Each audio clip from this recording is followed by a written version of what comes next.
Hi everyone, ఈరోజు మనం పండుగప్ప చేపల ఫ్రై ఎలా చేసుకోవాలో చూద్దాము. దీన్ని బెంగాల్లో బెట్కి అంటారు. చాలా టేస్టీగా ఉంటుంది. ముళ్ళయ్యి కూడా ఎక్కువగా ఉండవు.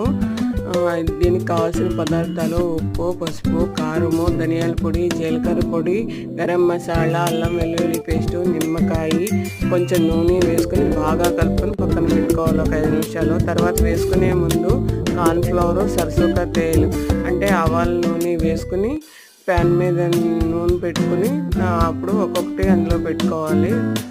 అది కొంచెం వేగిన తర్వాత మళ్ళీ టర్న్ చేసుకుని అవి బ్రౌనిష్ వచ్చే వరకు వేయించుకోవాలి. ఇలా వేగుతున్న చేప ముక్కల్లోని కొంచెం పచ్చిమిరకాయ చిన్న చిన్న ముక్కలు కట్ చేసుకుని వేసుకున్న, కరివేపాకు వేసుకున్న చాలా టేస్టీగా ఉంటుంది. ఇలా ట్రై చేయండి, బాగుంటుంది.